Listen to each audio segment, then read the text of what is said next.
When the bullets started flying at the Fort Braxton Officers' Gala, nobody expected the quiet woman in the cream-colored dress to throw herself in front of a 3-star general, take a round to the shoulder, and systematically eliminate 3 armed attackers with nothing but a butter knife and 20 years of suppressed instincts.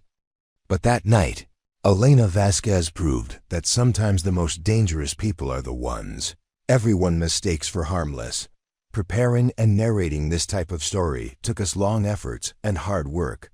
So if you are enjoying the story, please consider subscribing to our channel. The afternoon sun beat down mercilessly on the Fort Braxton commissary parking lot as Elena struggled with an armload of groceries and her husband's pressed uniforms from the dry cleaner. At 38, she moved with the careful precision of someone who'd learned to make herself smaller, quieter, less noticeable. Her dark hair was pulled back in a simple ponytail, and she wore the kind of modest sundress that military wives were expected to favor: practical, unremarkable, forgettable. "Mrs. Vasquez, you dropped something," called a voice behind her. Elena turned to see Captain Jennifer Walsh approaching with a receipt that had fluttered from her overloaded arms. Walsh was everything Elena appeared not to be: confident, direct, wearing her uniform like armor and her authority like a crown. "Thank you, Captain," Elena replied softly, accepting the paper with a grateful smile. Her voice carried only the faintest trace of an accent, carefully modulated through years of conscious effort to blend in. Walsh's eyes swept over Elena's modest appearance with barely concealed disdain. "You know, there are services on base that can help with errands like this. The general shouldn't expect his wife to handle everything herself." The comment was delivered with practiced sweetness, but Elena recognized the underlying message. She wasn't living up to the standards expected of a general's wife. She should have staff, should delegate, should present herself with more authority and less humility. "I don't mind," Elena said simply. "It helps me stay busy." "Of course," Walsh replied, her smile never wavering. "Well, I'm sure you're doing your best to adjust to military life. It can't be easy, coming from civilian backgrounds." Elena's fingers tightened slightly on her grocery bags, but her expression remained serene. She'd heard variations of this conversation dozens of times. In the 8 months since her marriage to General Marcus Vasquez, the officers' wives had constructed an elaborate narrative about her. A simple civilian woman who'd somehow caught the attention of one of the Army's most decorated commanders. A lucky outsider who'd stumbled into a world she didn't understand and couldn't properly navigate. They weren't entirely wrong about her civilian status. She hadn't worn a uniform in over 15 years. But they were catastrophically wrong about everything else. "I'm learning," Elena said, shifting the weight in her arms. "If you'll excuse me, I should get these groceries home before the ice cream melts." As she walked toward her modest Honda Civic, Elena could feel Walsh's eyes following her. She'd become accustomed to the mixture of curiosity and condescension that seemed to trail her through every military social function, every commissary run, every encounter with the tightly knit community that her husband commanded. The drive home took her through the heart of Fort Braxton, past the parade grounds where young soldiers drilled in the afternoon heat, past the administrative buildings where staff officers managed the logistics of a major Army installation. Elena had memorized every route, every building, every potential choke point and escape route within a 5-mile radius of the base. Old habits died hard, and some habits were too valuable to let die at all. The Vasquez residence sat on a quiet street in the senior officers' housing area, a modest 2-story colonial that could have belonged to any middle manager in suburban America. Elena parked in the driveway and gathered her purchases, noting automatically that the neighbor across the street had installed new security cameras since yesterday, and that the jogger who'd passed the house 3 times in the past week was nowhere to be seen today. Inside, the house was cool and quiet. Marcus wouldn't be home for another 3 hours. giving Elena time to complete her daily routine of maintenance tasks that had nothing to do with housekeeping and everything to do with staying sharp. She put away the groceries with mechanical efficiency, then moved to the basement. To any observer, the basement of the Vasquez home looked like a typical military family storage area. Holiday decorations, old furniture, boxes of Marcus's commendations, and military memorabilia. But behind a false wall that Elena had constructed herself, hidden in a space that wouldn't show up on any standard floor plan, was a different kind of collection entirely. Elena opened the concealed panel and surveyed her equipment with the practiced eye of someone who'd once been responsible for infiltrating enemy installations and eliminating high-value targets. Body armor modified to fit her frame perfectly. Communications equipment capable of reaching classified frequencies. Weapons that officially didn't exist, acquired through channels that she'd never documented and would never discuss. She selected a small device that looked like an ordinary fitness tracker but contained signal detection equipment sensitive enough to identify electronic surveillance within a quarter-mile radius.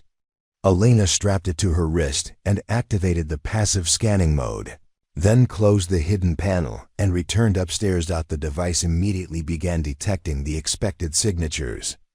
Base communications equipment, cell phone towers, the normal electronic background noise of a modern military installation. But it also picked up something that shouldn't have been there. Low-frequency transmission originating from somewhere within the officer's housing area, broadcasting on a frequency typically reserved for long-range tactical communications. Elena moved through her house with purpose now, using the signal strength readings to triangulate the source. The transmission was coming from the direction of the base administration building, but the signal characteristics were wrong for routine military communications. Too focused, too encrypted, too deliberately hidden among the normal traffic. She'd learned to trust her instincts during 2 decades of operations that had never appeared in any official record.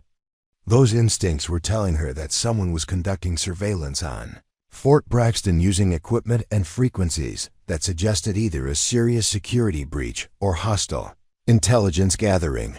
Elena glanced at the clock on her kitchen wall. Marcus would be home soon, expecting to find his wife preparing dinner and perhaps reviewing the guest list for tomorrow night's formal reception. Instead, he'd find her deep in an investigation that she couldn't explain without revealing capabilities she'd spent 8 months carefully concealing. The reception. Elena's blood chilled as she realized the implications. Tomorrow night's event would bring together every senior officer on the base, along with visiting dignitaries and defense contractors. If someone was conducting reconnaissance for an attack, the timing would be perfect. She moved to her laptop and began cross-referencing the guest list for the reception with recent intelligence reports, accessing databases that she technically no longer had clearance to view.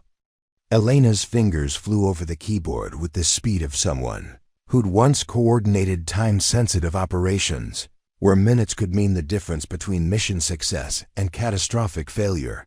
The pattern emerged within an hour. 3 of the visiting contractors had connections to shell companies with ties to hostile foreign governments. The catering staff included 2 individuals whose background checks contained subtle inconsistencies that would have been missed by routine security screening. Most damning of all, the event's head of security was a recently transferred officer, whose previous assignment had ended under circumstances that raised questions about his loyalty and judgment. Elena stared at the screen, feeling the familiar weight of responsibility settling across her shoulders like an old coat. She'd walked away from this world 15 years ago, tired of the moral ambiguity and endless cycles of violence. She'd built a quiet life, found love with a good man, and convinced herself that she could be the person everyone believed her to. But gentle, domestic, unremarkable. But tomorrow night, if her analysis was correct, attackers would target her husband and every other senior officer at Fort Braxton.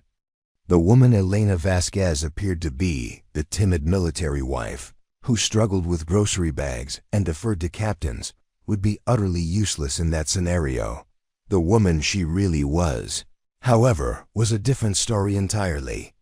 Elena closed the laptop and returned to the kitchen, where she began preparing Marcus's favorite dinner with hands that showed no sign of the tension coursing through her body. She'd learned long ago that the most dangerous missions required the most normal preparation. Tomorrow night she'd attend the reception in an elegant dress, smile at the appropriate moments, and play the role everyone expected of her. Until the moment playing that role was no longer an option. General Marcus Vasquez arrived home precisely at 1800 hours, his routine as predictable as a Swiss watch. Elena heard his boots on the front steps and felt the familiar flutter of affection mixed with carefully managed anxiety.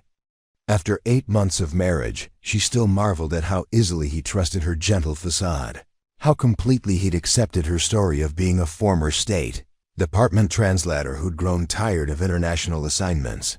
"Something smells incredible in here," Marcus called as he hung his service cap on the entry hall hook. At 52, he carried himself with the bearing of a man who'd spent 3 decades, earning the respect of soldiers and the fear of enemies. His graying temples and the network of scars across his hands told stories of a warrior who'd led from the front, never asking his troops to take risks he wouldn't take himself. "Welcome home," Elena said, rising on her toes to kiss his cheek. As he entered the kitchen, she'd learned to time these domestic moments perfectly, ensuring that Marcus arrived to find her in the middle of some appropriately wifely task. Tonight, she was arranging fresh flowers, white roses that complemented the pale yellow walls of their dining room. Marcus pulled her close, and Elena felt the familiar conflict between genuine love and the weight of deception. This man had opened his heart to someone he believed was his opposite. Where he was aggressive, she was gentle. Where he was public, she was private. Where he was military through and through, she was a civilian who brought him peace from the demands of command. He had no idea that Elena Rodriguez Vasquez had once been Captain Elena Santos, a special operations officer whose classified record contained achievements that would have impressed even him. "How was your day?" Marcus asked, settling into his chair as Elena served dinner. "I heard you ran into Captain Walsh at the commissary." Elena's hands stilled for just a moment over his plate. "Word travels fast." "It always does on a military base," Marcus replied with a chuckle. "Walsh mentioned you seem to be handling quite a load on your own. You know, there are services available to help with. I enjoy taking care of things myself," Elena interrupted gently. "It makes me feel useful." Marcus reached across the table to cover her hand with his. "Elena, you know you don't have to prove anything to anyone, right? These wives, they come from military families. They've been part of this world their entire lives. They don't understand what it's like to marry into it as an adult." Elena managed to smile. "Is that your way of saying I don't fit in?" "It's my way of saying you're perfect exactly as you are," Marcus said firmly. "But I also know it can't be easy being married to someone whose life is so public. Every decision I make gets scrutinized. Every social event gets analyzed. Every choice reflects on the command structure. Sometimes I worry that the pressure of being a general's wife is more than you bargained for." If only he knew. Elena had once been responsible for operations involving heads of state, had made split-second decisions that affected international relations, had carried classified information that could have toppled governments. The social pressures of military wife culture seemed almost quaint by comparison. "I knew what I was signing up for," she said, which was technically true. She'd researched Marcus extensively before accepting his proposal, not out of romantic caution, but from professional habit. Elena had learned to investigate everyone who entered her life, because in her previous existence, emotional attachments had been weaknesses that enemies exploited. "The timing of our marriage probably didn't help," Marcus continued, cutting into his steak with military precision. Getting married just before taking command of Fort Braxton meant you were thrown into the deep end immediately. No gradual introduction to military life, no time to build relationships slowly. Elena nodded, remembering those first few weeks. The officers' wives had descended on her with the efficiency of a well-coordinated assault, each probing for information about her background, her family, her previous life. Elena had deflected their questions with the skill of someone trained in counter-interrogation, but her evasiveness had been interpreted as shyness rather than operational security. Colonel Bradley's wife mentioned that you've never talked about your family, Marcus said carefully. I know that's a sensitive subject for you, but these women, they share everything with each other. Your privacy probably seems unusual to them. Elena felt the familiar tightness in her chest that came with navigating the minefield of her fabricated past. She'd told Marcus that her parents had died in a car accident when she was 25, that she had no siblings, that her State Department career had been her entire life until she'd burned out and left for the private sector. Every word of it was a carefully constructed lie designed to explain her lack of personal connections while discouraging deeper investigation. The truth was that Elena Santos had been recruited into military intelligence straight out of college. Her linguistic abilities and psychological profile flagging her as ideal for deep cover operations. She'd spent 15 years living other people's lives, speaking other people's languages, becoming whoever the mission required her to be. The woman Marcus had fallen in love with was just another identity, albeit one she'd created for herself, rather than the government. Your work with the State Department, Marcus continued, his tone carefully neutral. I know you don't like to talk about it, but some of the wives have asked why there's no record of you in any of the standard diplomatic directories. Elena's fork paused halfway to her mouth. This was new.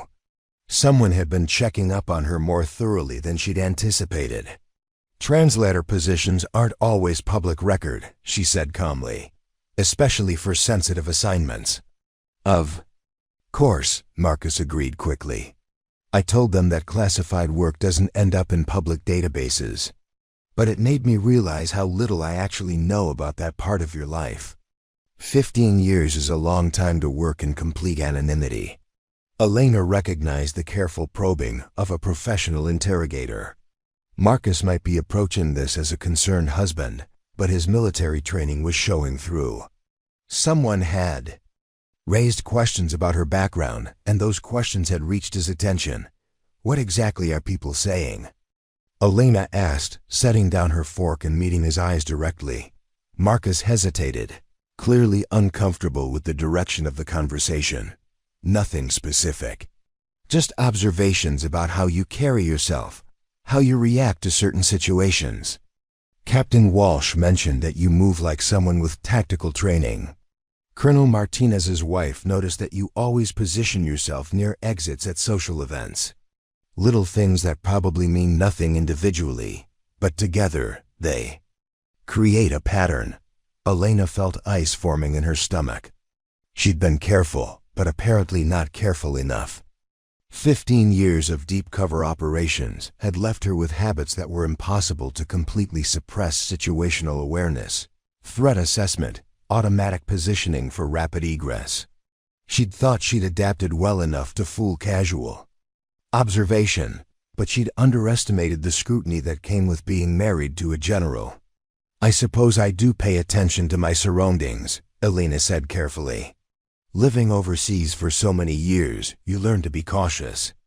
Elena, Marcus said quietly, I need you to know that whatever questions people might have about your past, they don't matter to me. I fell in love with the woman you are now, not your resume or your history. But if there's something you haven't told me, something that might affect my command or your safety, I need to know. The moment stretched between them like a taut wire. Elena could feel the weight of 15 years of classified operations, of identities assumed and discarded, of missions that had saved lives and taken others. She could tell him about Captain Elena Santos, About the woman who'd once infiltrated a terrorist cell in Kosovo and prevented the assassination of a NATO commander. She could explain why she moved like someone with tactical training, why she unconsciously cleared rooms and identified threats, why her State Department cover story had holes that careful investigation would eventually uncover. Instead, she reached across the table and took his hand. "Marcus, there are things about my past that I can't discuss.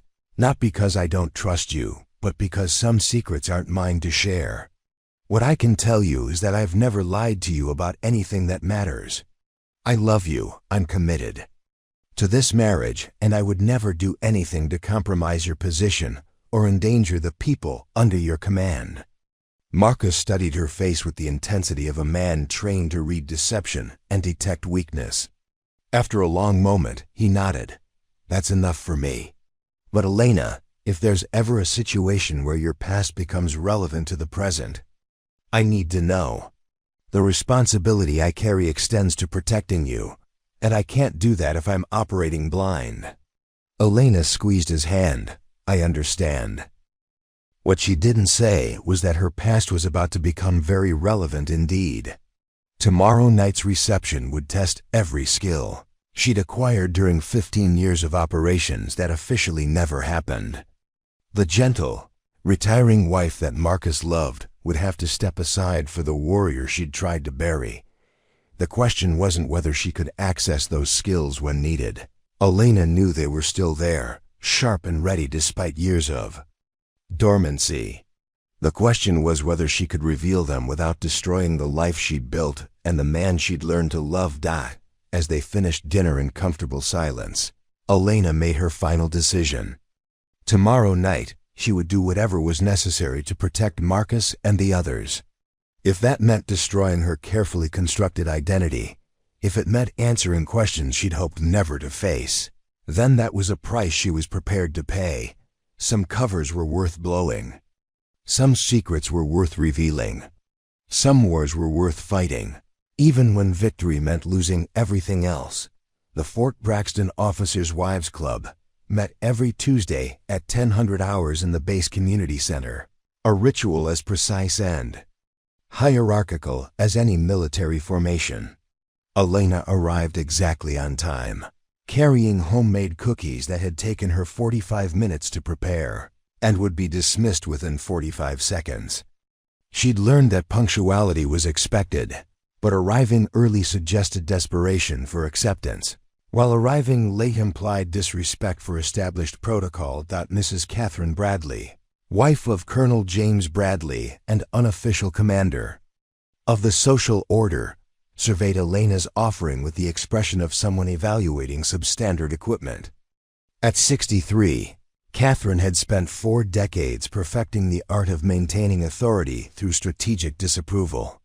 Her silver hair was sculpted into a helmet that could withstand Category 3 hurricanes, and her floral dress came from the kind of boutique that catered exclusively to women who'd never questioned their place in the world. "How thoughtful, Elena," Catherine said, accepting the cookie tin with the enthusiasm typically reserved for handling unexploded ordnance.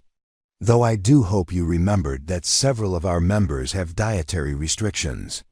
Last month's incident with the peanut butter brownies was quite unfortunate." Elena had not forgotten the peanut butter incident, primarily because it had never happened.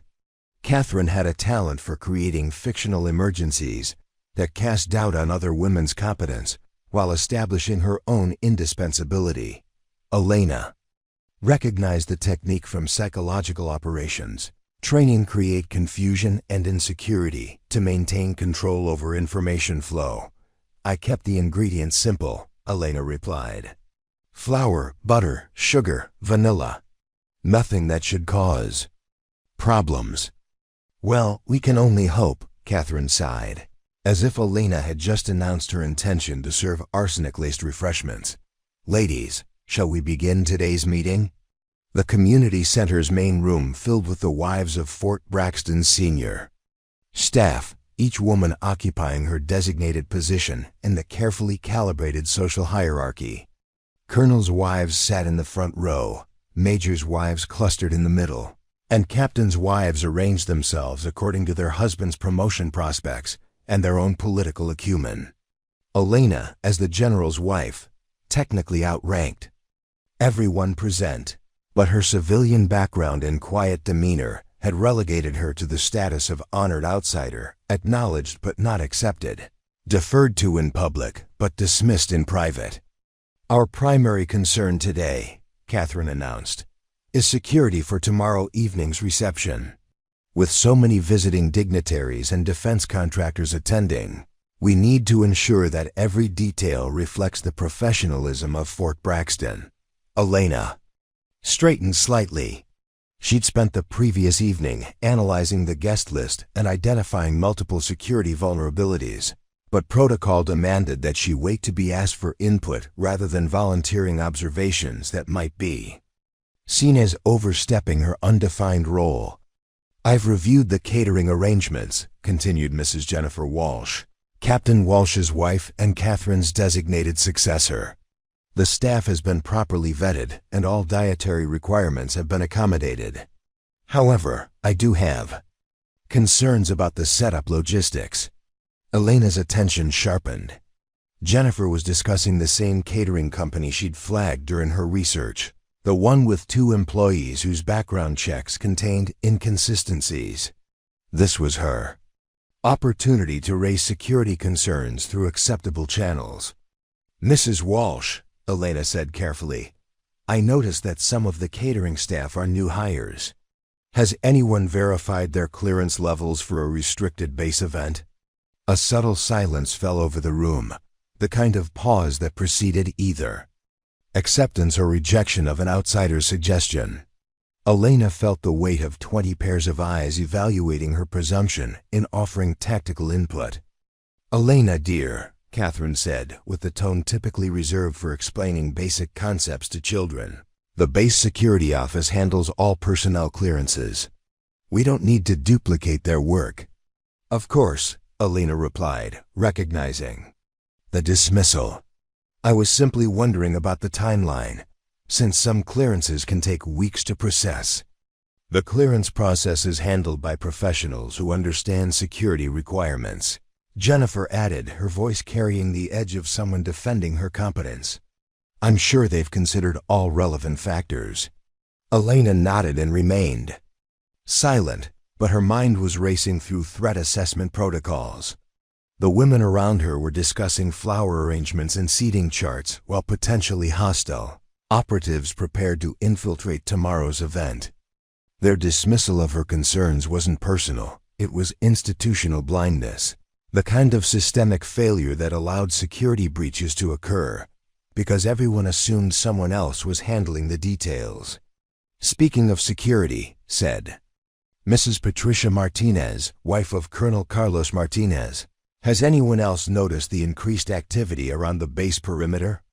My morning walks have been interrupted by security sweeps 3 times this week." Elena's pulse quickened. She'd observed the same pattern during her own reconnaissance, but had attributed it to routine preparedness for the reception. If the sweeps were visible enough to disrupt civilian activities, they might indicate specific threat intelligence rather than general precautions. "I'm sure it's just normal preparation for tomorrow's event," Catherine said dismissively. "The security staff always increases their presence when we're hosting VIPs." "Actually," Elena said, choosing her words carefully, "increased perimeter activity could indicate specific intelligence about potential threats. It might be worth asking our husbands if there's been any change in the threat assessment level." The silence this time was distinctly hostile. Elena had committed the cardinal sin of suggesting that the wives should involve themselves in their husbands' professional decisions, crossing the carefully maintained boundary between domestic support and operational interference. "Elena," Catherine said, her voice carrying the chill of a Siberian winter, "I think you may be misunderstanding the role of military wives in security matters. We provide support and maintain morale, but we don't involve ourselves in operational planning. That's a distinction that's crucial to understand." I wasn't suggesting we involve ourselves in planning, Elena replied, feeling the familiar frustration of being patronized by people whose understanding of security wouldn't survive first contact with actual threats. I was suggesting we ask questions that might help us better prepare for our supportive role. Your concern is noted, Jennifer, said with the finality of someone closing an unwelcome discussion. However, I think we can trust that the professionals handling security have considered all relevant factors. Our job is to ensure that the social aspects of the event proceed smoothly. Elena recognized the wall she'd encountered, the institutional assumption that her gentle demeanor and civilian background disqualified her from offering meaningful input on security matters. These women had no way of knowing that she'd once designed security protocols for events involving heads of state, that she could identify potential assassination scenarios and neutralization strategies with the expertise of someone who'd lived in that world for 15 years. Now then, Catherine continued, let's discuss the table arrangements. We need to ensure that seating reflects appropriate protocol while facilitating productive conversation among our guests. As the meeting devolved into the minutiae of place cards and centerpieces, Elena found herself studying the women around her with the analytical detachment of an intelligence operative. They were accomplished in their own right, many held advanced degrees, had successful careers before marriage, possessed organizational skills that would impress any corporate executive.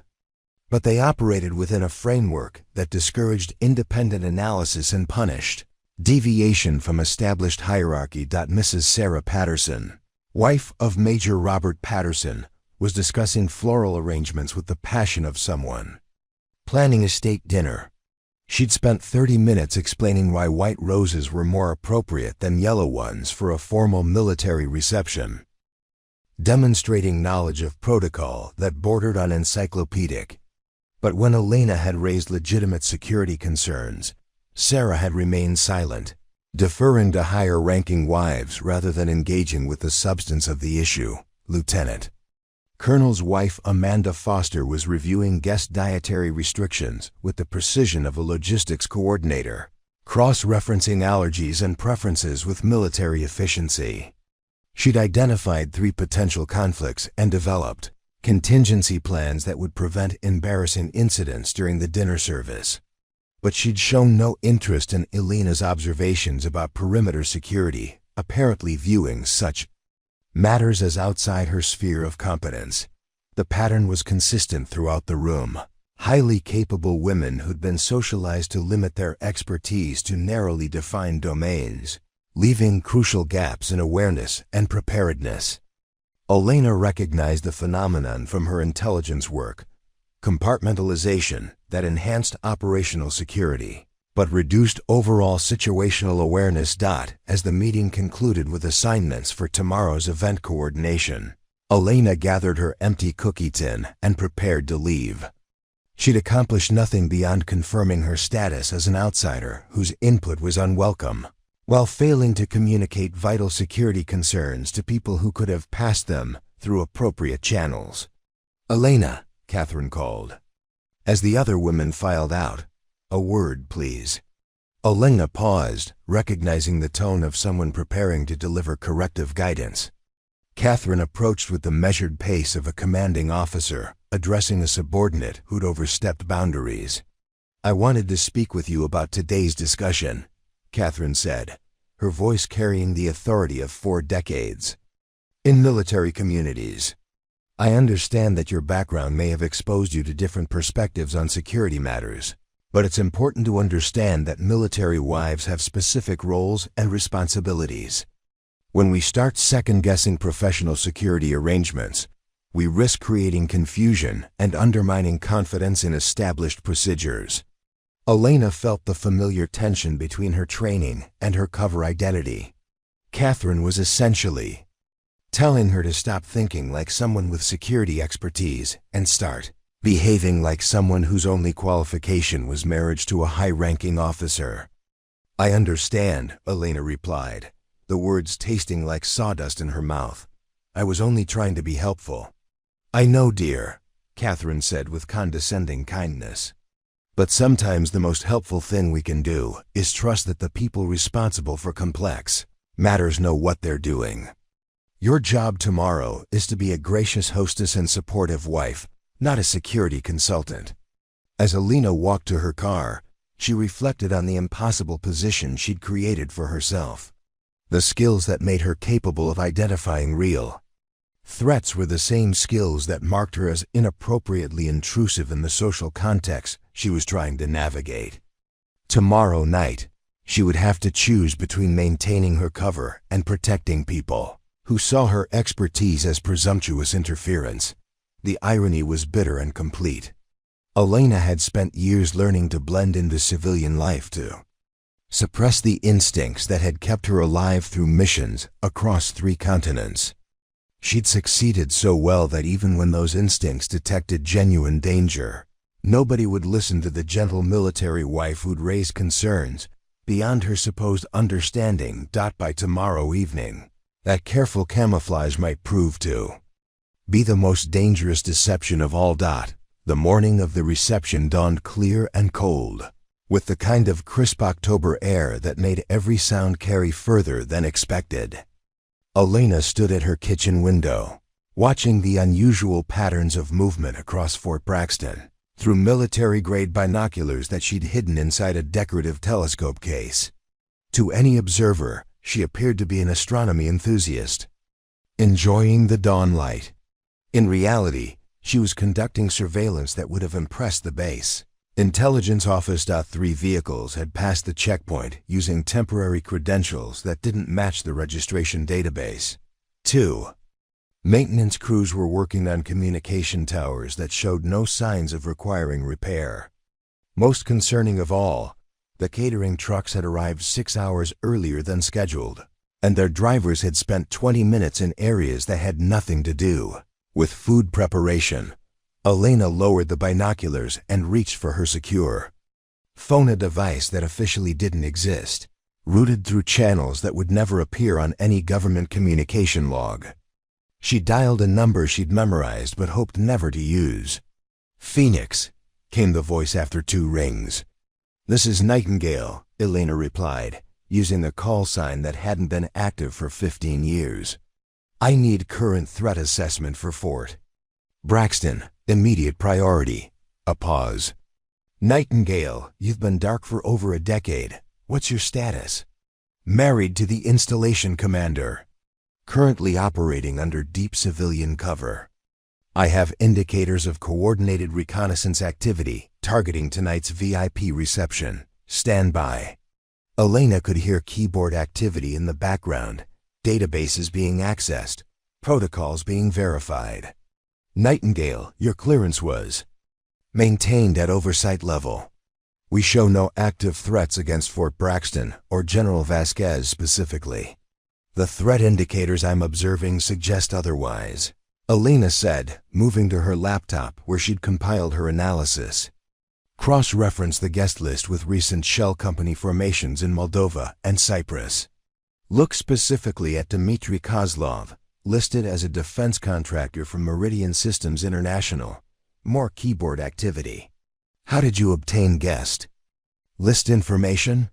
"I'm the hostess," Alina replied dryly. "Also check background verification for catering staff hired within the past 30 days. 2 individuals have employment histories that don't verify through standard databases." "Nightingale, even if your analysis is correct, you're not operational. Protocol requires you to report concerns through official channels and maintain your cover status."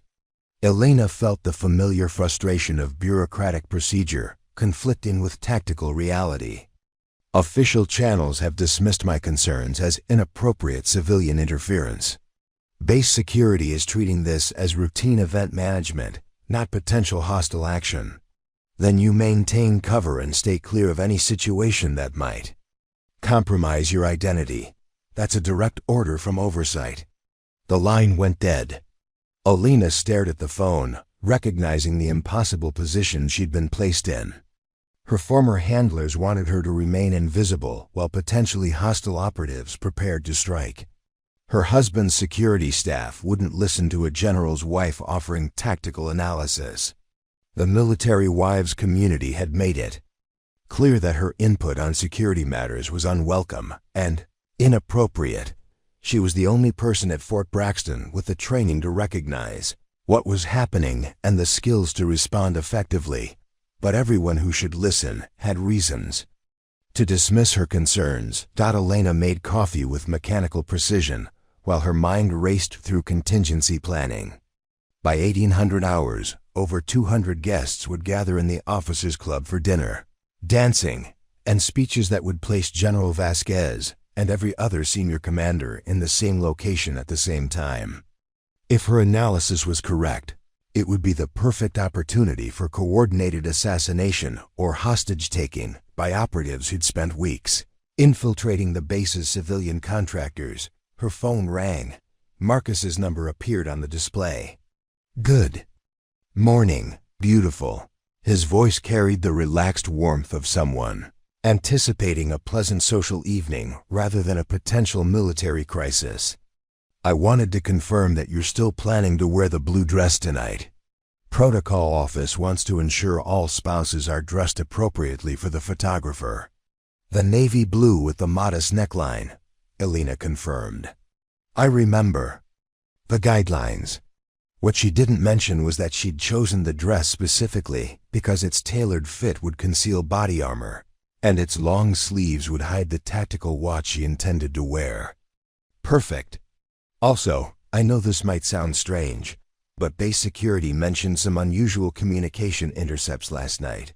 Nothing specific, just patterns that don't match normal traffic. Have you noticed anything odd around the neighborhood?" Elena's pulse quickened. Marcus was giving her an opening to share her concerns, but she had to be careful not to reveal capabilities that would raise questions about her background. "I did notice more activity than usual around the perimeter. Construction, crews, maintenance vehicles, that sort of thing. Is there cause for concern?" "Security office says it's probably just contractors trying to complete projects before the weather changes," Marcus replied. "But they're running additional sweeps as a precaution. I wanted you to know in case you see more uniforms than usual around the base today." "I appreciate the heads up," Elena said, recognizing that Marcus was sharing more information than protocol typically allowed. His instincts were telling him something was wrong, even if he couldn't identify the specific threat. "Elena, I know you're not comfortable with large social events, but tonight's reception is important for maintaining relationships with our defense industry partners. I need you to be the gracious hostess, but I also need you to stay alert. If anything seems off, anything at all, I want you to find me immediately." The irony was painful. Marcus was asking her to do exactly what her training had prepared her for, but he had no idea that his shy civilian wife possessed situation awareness capabilities that exceeded most of his security staff. "I'll keep my eyes open," Elena promised. "Marcus, what would you do if someone with credible intelligence experience observed indicators of a coordinated threat against tonight's event?" A pause. "I'd want to hear their analysis immediately. Why do you ask?" Elena had reached the moment of decision. She could maintain her cover and hope that base security would detect the threat independently, or she could risk exposure by providing information that might save lives, but would certainly raise questions about her background, hypothetically. She said carefully, if someone noticed that several contractors had access credentials that didn't match their stated purposes, and that catering staff included individuals whose employment histories contained significant gaps, would that warrant additional security measures? "Elena," Marcus's voice sharpened with the focused attention of a commander receiving threat intelligence, "that's not a hypothetical question, is it? What exactly have you observed?" "I noticed some inconsistencies while reviewing guest lists and event coordination materials," Elena replied, threading the needle between truth and operational security. "Things that probably have innocent explanations, but might be worth double-checking." I want you to compile everything you've noticed and bring it to the security briefing at 1400 hours, Marcus said immediately. If there's even a possibility of a threat against tonight's event, I need to know about it. Elena felt relief and anxiety in equal measure. Marcus was taking her concerns seriously, but attending a security briefing would expose her to scrutiny from intelligence professionals who might recognize skills that civilian translators weren't supposed to possess. Are you sure that's appropriate? Elena asked. Some of the staff might view my input as overstepping boundaries. Elena, you're married to the installation commander, which makes you a potential target for anyone wanting to leverage hostages or personal connections.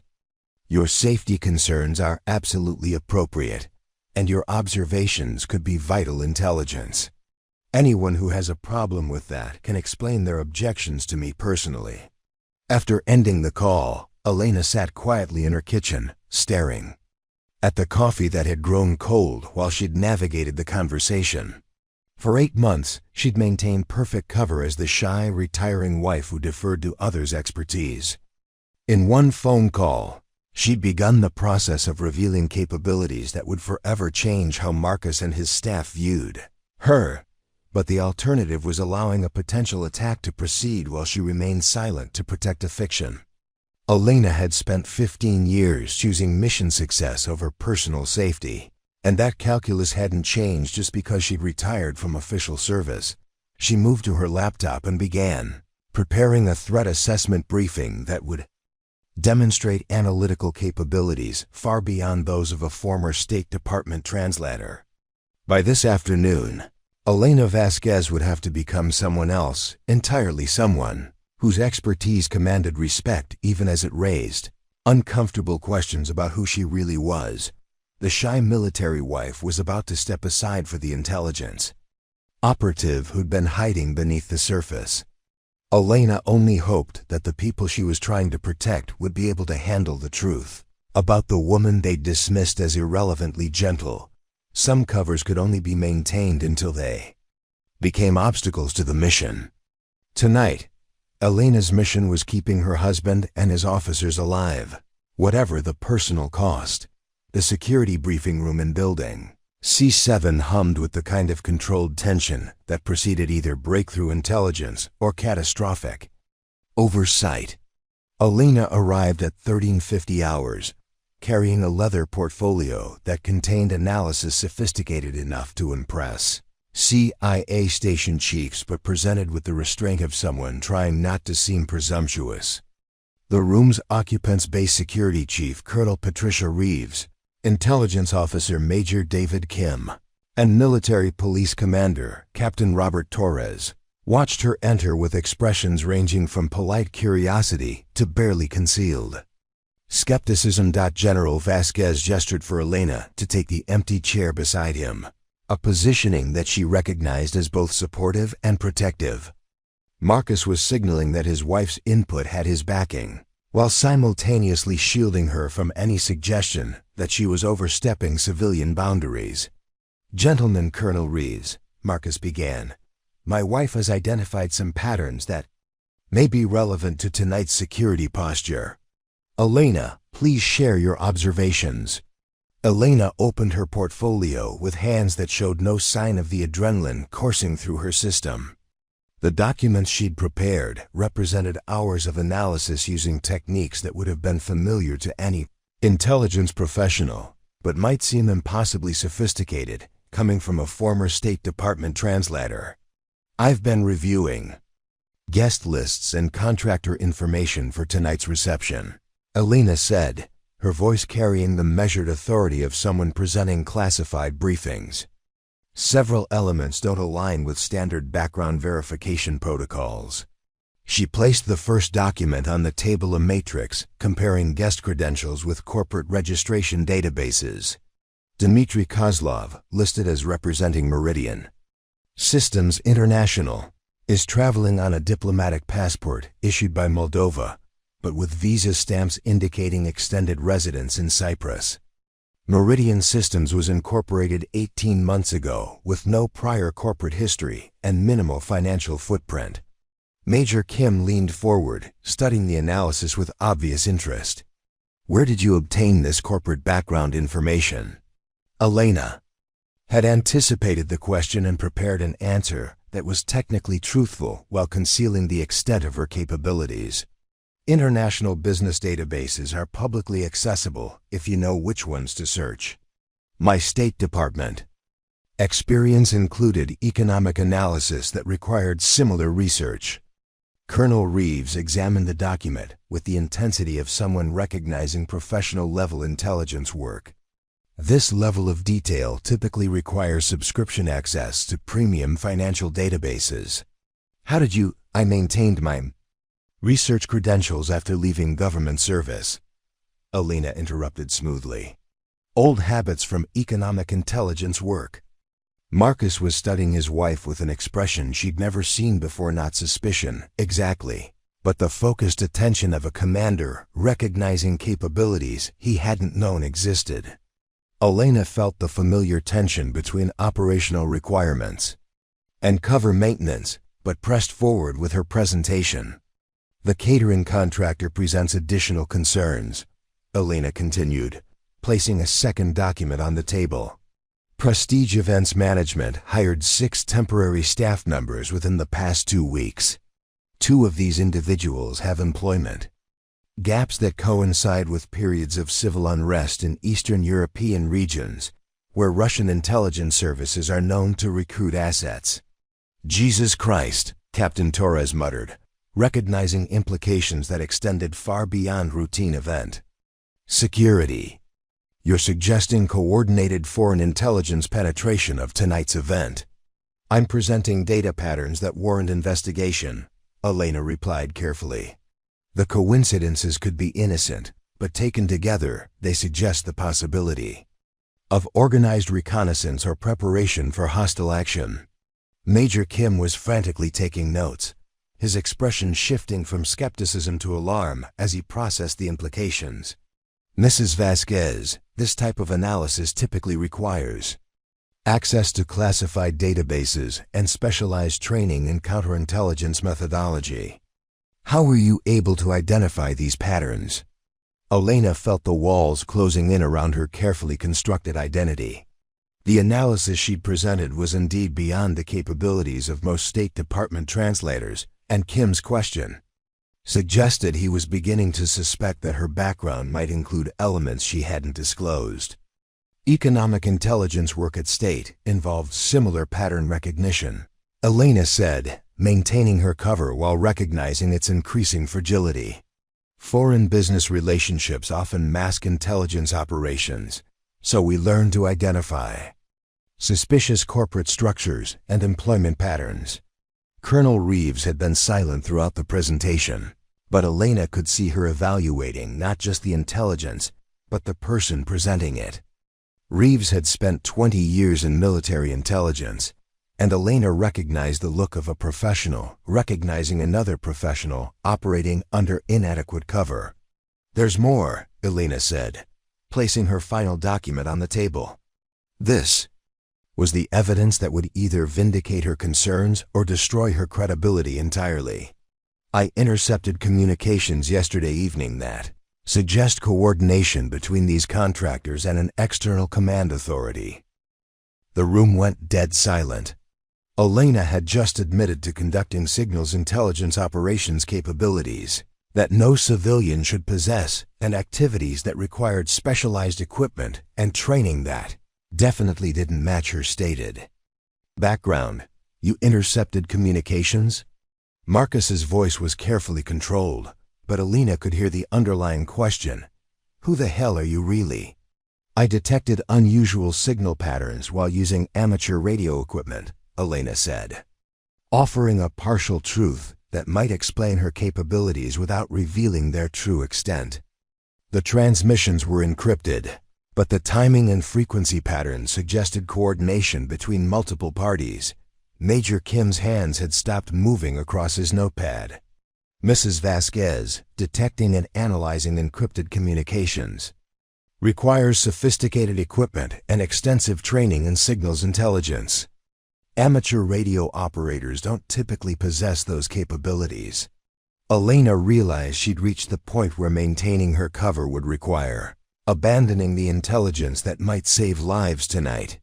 The shy translator who'd married General Vasquez could never have produced this analysis, but the operative who'd spent 15 years conducting similar investigations in hostile territory absolutely could. My State Department work included technical communications analysis, Elena said, knowing the explanation was becoming increasingly inadequate. I've maintained some of those capabilities for personal security reasons. Colonel Reeves leaned back in her chair, studying Elena with the expression of someone solving a puzzle. Personal security reasons. That's an interesting phrase for someone with a purely diplomatic background to use. The interrogation was proceeding exactly as Elena had expected, but faster than she'd hoped.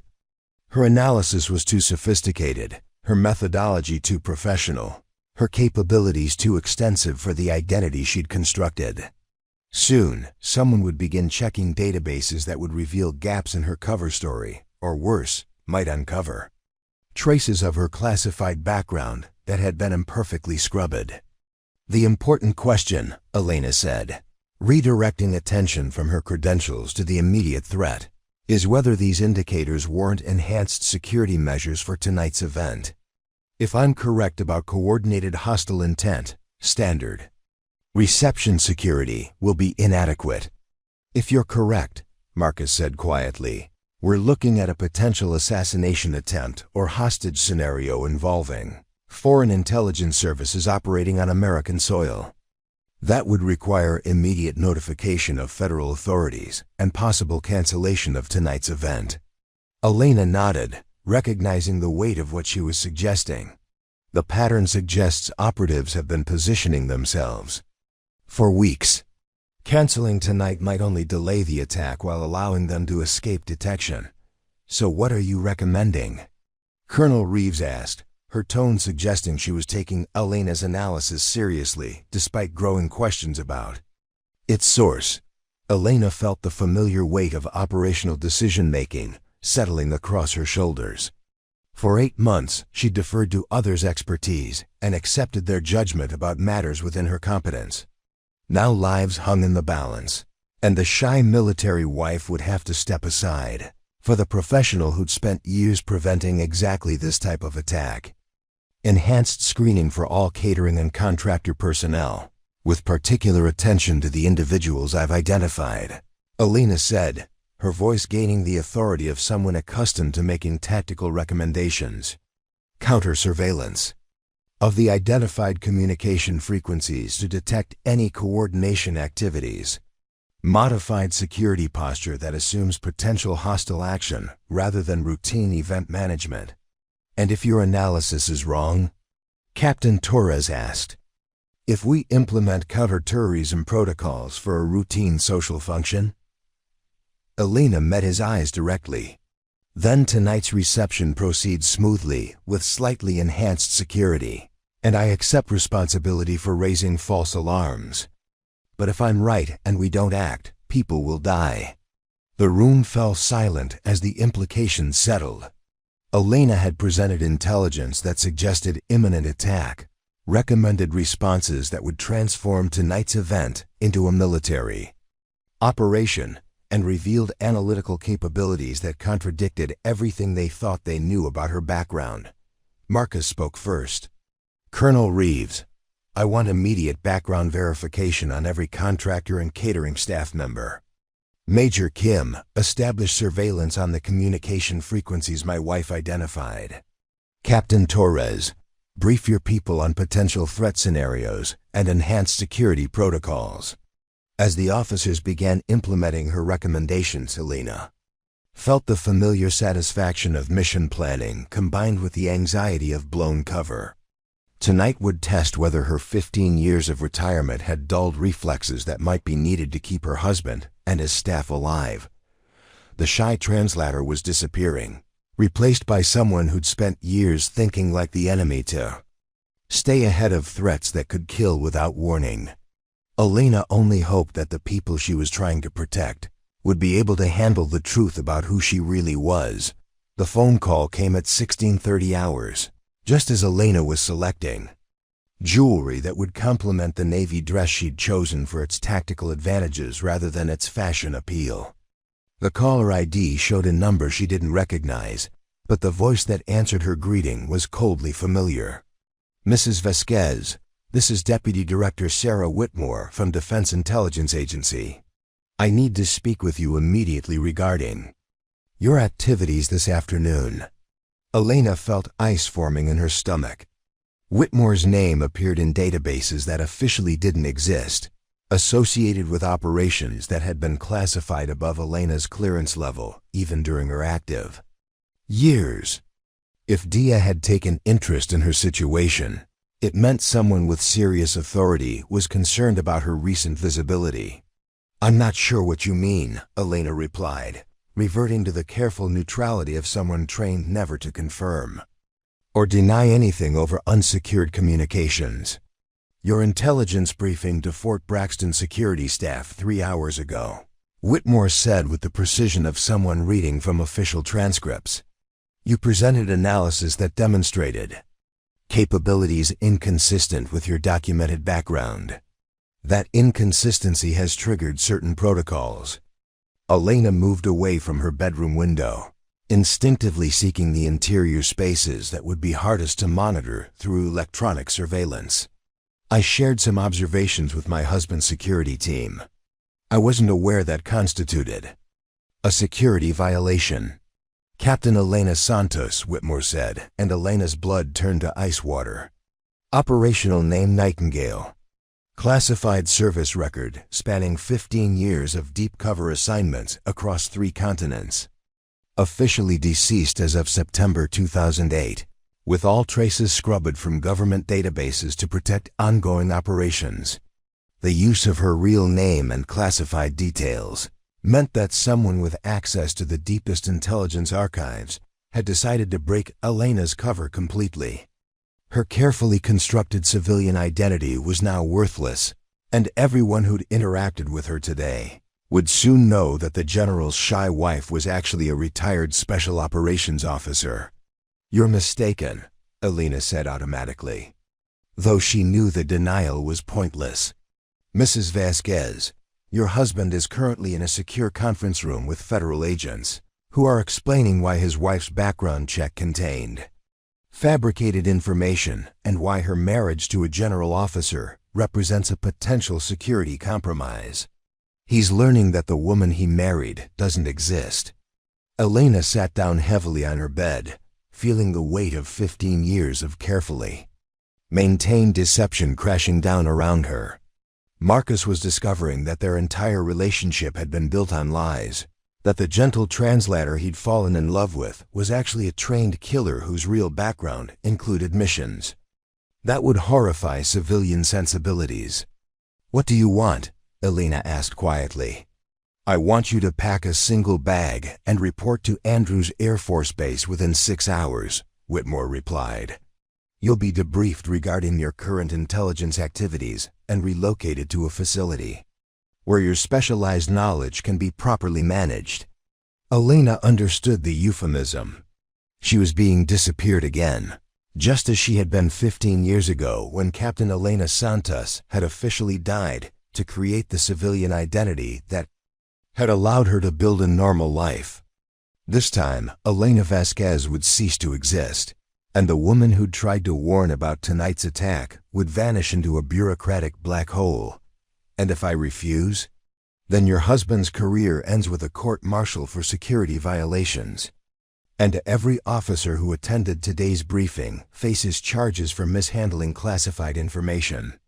Your choice is simple: cooperate with voluntary relocation, or watch the people you were trying to protect have their lives destroyed because they trusted your intelligence." Elena closed her eyes, recognizing the impossible position she'd been placed in. Whitmore was offering her the same choice that had ended her military career 15 years ago: disappear quietly to protect others, or fight back and watch innocent people suffer the consequences. "How long do I have to decide?" The decision has already been made, Whitmore replied coldly.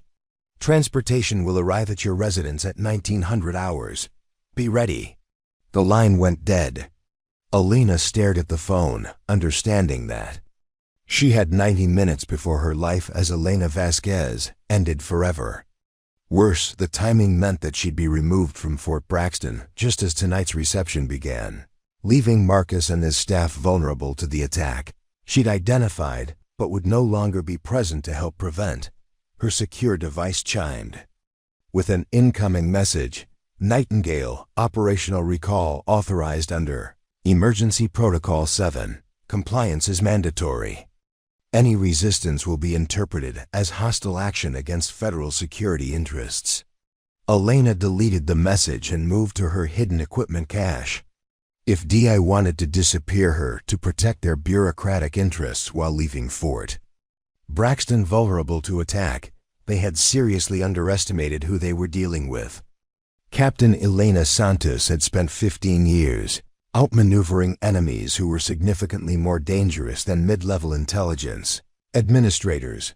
She selected body armor designed to fit beneath formal evening wear, communications equipment that would allow her to coordinate with base security if necessary, and weapons that could be concealed within the elegant appearance expected of a general's wife. If tonight was going to be her last operation, she intended to complete the mission regardless of who tried to stop her. Preparing and narrating this type of story took us long efforts and hard work. So if you are enjoying the story, please consider subscribing to our channel. Elena's phone rang again.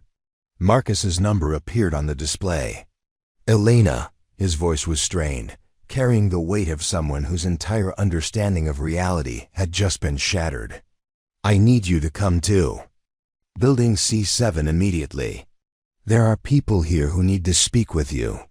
I know, Elena replied quietly. Marcus, whatever they've told you about my background, I need you to know that my feelings for you have never been part of any deception. I married you because I love you, not because of any operational objective. A long pause.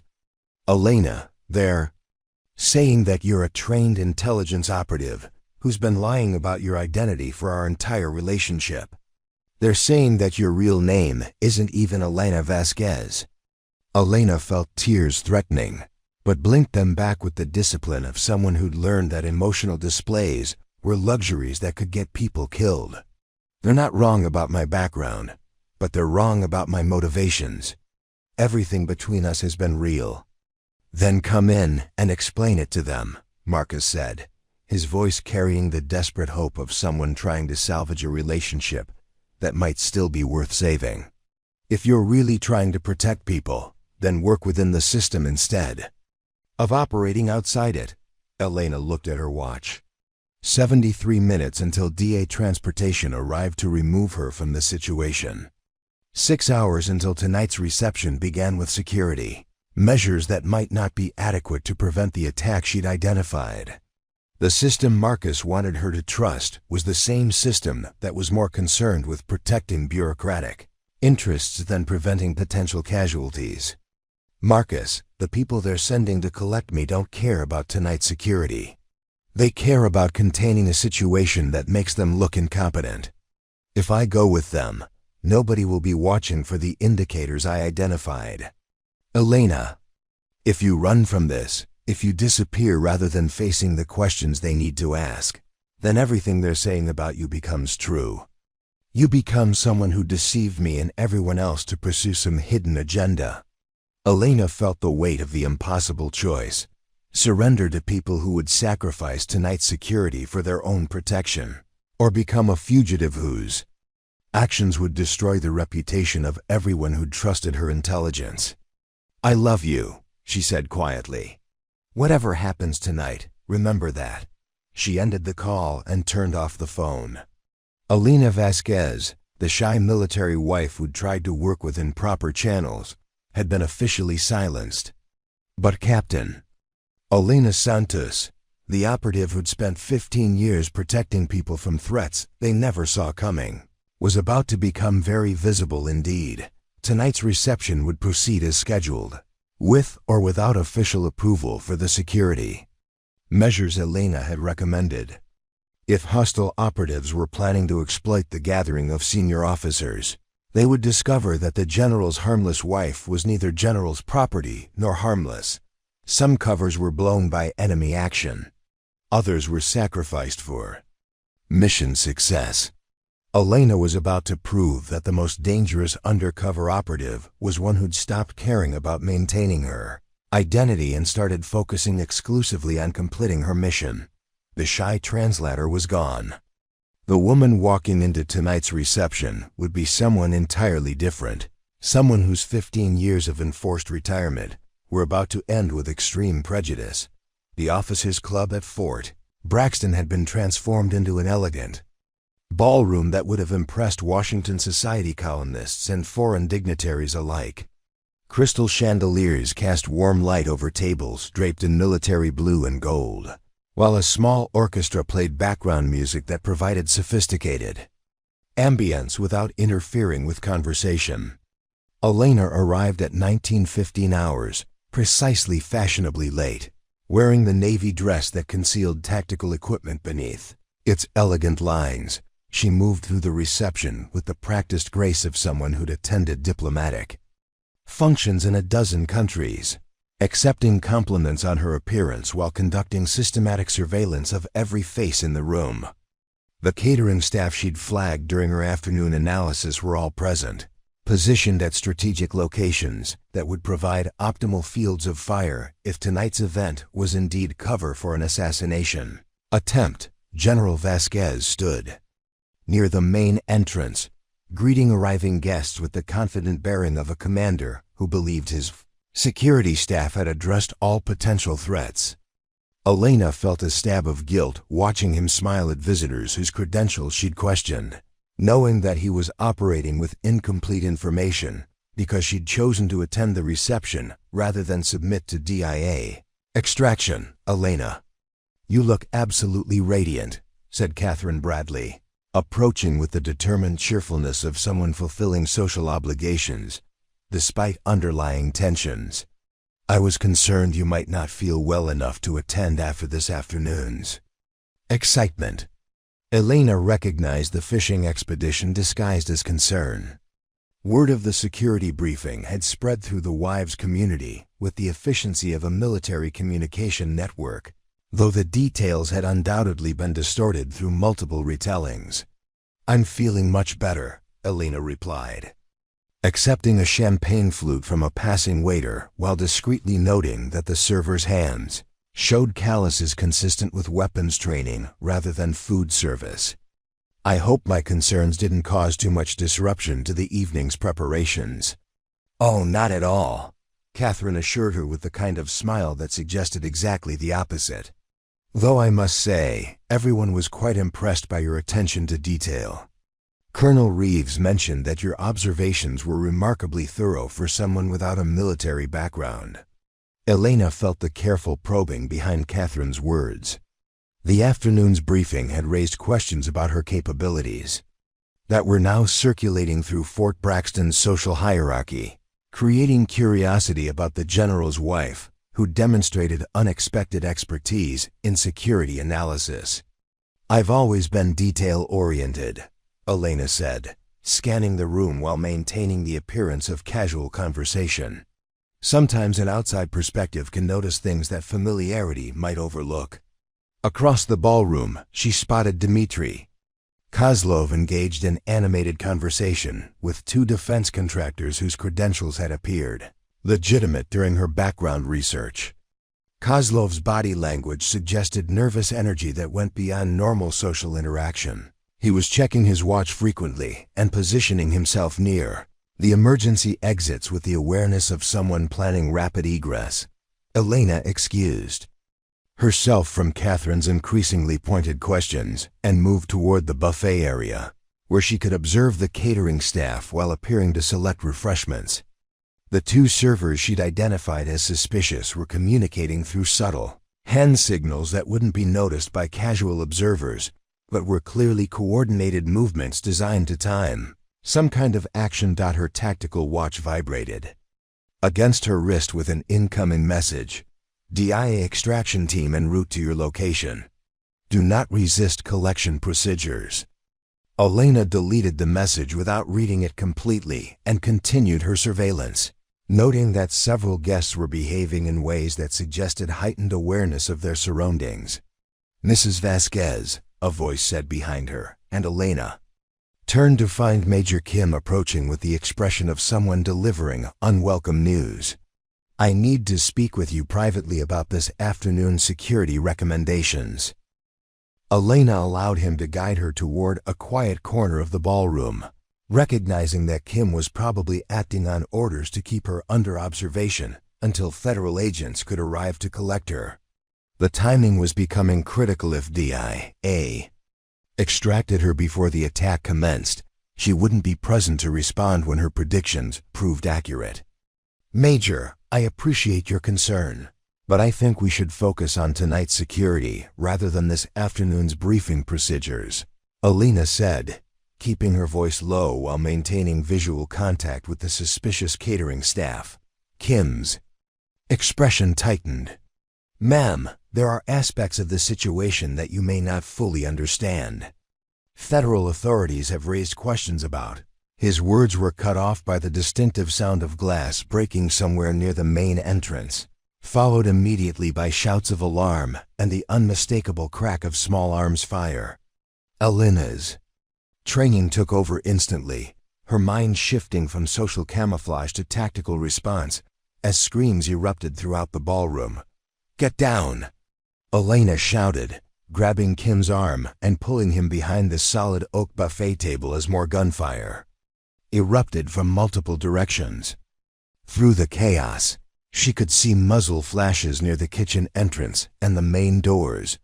A coordinated assault designed to trap guests in a kill zone with no escape routes. Elena drew the compact pistol she'd concealed beneath her dress jacket, causing Kim to stare at her in shock. Ma'am, where did you— Radio-based security, Elena interrupted, checking her weapons chamber while scanning for hostile positions. Tell them we have multiple armed hostiles inside the officers' club executing what appears to be a coordinated assassination attempt. I count at least 6 shooters positioned to control all exits. Kim fumbled for his radio while Elena conducted a tactical assessment that would have impressed special operations commanders. The attackers had positioned themselves perfectly to control movement within the ballroom, but they'd made the mistake of assuming their targets would respond like panicked civilians rather than trained military personnel. Elena could see General Vasquez behind an overturned table near the stage, protected by 2 military police officers who'd been providing discreet security during the reception. Colonel Reeves was shouting orders to guests while using her evening purse as improvised cover. Apparently she'd been carrying more than cosmetics to tonight's event. One of the gunmen moved toward the general's position with obvious intent, his assault rifle trained on the overturned table that provided Marcus's only protection. Elena calculated angles and distances with the automatic precision of someone who'd spent years making split-second decisions under fire. She rose from cover, drawing the attention of 2 shooters who immediately shifted their weapons toward this new threat. Elena dove laterally as bullets shattered champagne glasses where she'd been standing, rolling behind a marble pillar while returning fire with disciplined accuracy that spoke of extensive combat experience. Elena! Marcus's voice carried across the chaos, and she could hear the fear in his tone, not for himself, but for the wife he believed was a civilian translator caught in a situation she couldn't possibly handle. Elena moved with fluid precision. That contradicted everything the Fort Braxton community thought they knew about her capabilities. She flanked the nearest gunman using cover-to-cover movement that would have been familiar to any special operations veteran, eliminated him with 2 precisely placed shots, then immediately repositioned to engage the next threat. The attack was unfolding exactly as her analysis had predicted. Foreign operatives who'd infiltrated the base through contractor credentials, positioned to eliminate senior leadership in a coordinated strike that would cripple Fort Braxton's command structure. But they hadn't planned for opposition from someone with Elena's specific skill set. Kim was staring at her with the expression of someone whose understanding of reality had just been completely overturned. "Jesus Christ, who are you?" Elena paused in her tactical movement to meet his eyes directly. "I'm someone who spent 15 years preventing exactly this kind of attack," she said, then moved toward the next hostile position with the focused intensity of a professional warrior protecting her chosen family. The shy military wife was gone, replaced by Captain Elena Santos, conducting the kind of operation that had once been her specialty. Tonight, the people who dismissed her concerns about security would discover that sometimes the most dangerous person in the room was the one everyone had mistaken for harmless. Marcus was about to learn who he'd really married, and the attackers were about to discover that they'd chosen the wrong target for their coordinated assault. Elena's cover was blown completely, but her mission was just beginning. Elena moved through the chaos with lethal precision, her movements displaying the fluid efficiency of someone who'd spent years perfecting close quarters combat in environments where hesitation meant death. The ballroom had become a three-dimensional battlefield, with overturned tables providing improvised cover while crystal chandeliers swayed from the concussion of gunfire and the desperate movements of panicked guests seeking escape routes that didn't exist. The lead attacker, a man she recognized from her surveillance as one of the suspicious catering staff, had advanced to within 20 feet of General Vasquez's position. Elena could see his tactical vest beneath the server's uniform, professional equipment that confirmed these weren't random terrorists but trained operatives executing a carefully planned assassination mission. She flanked left, using the marble columns that supported the ballroom's architecture as cover while closing the distance to the hostile positions.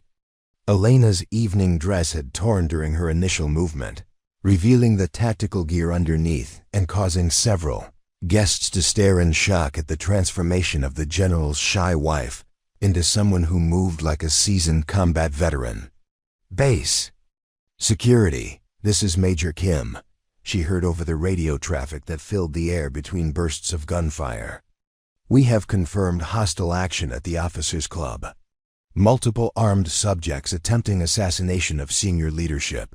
We need immediate tactical response teams." Elena reached optimal firing position just as the lead gunman raised his weapon toward Marcus's inadequate cover.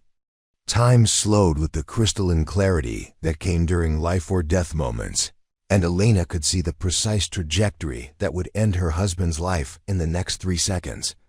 She broke from cover without hesitation, sprinting directly into the gunman's line of fire while bringing her own weapon to bear. The tactical situation was simple.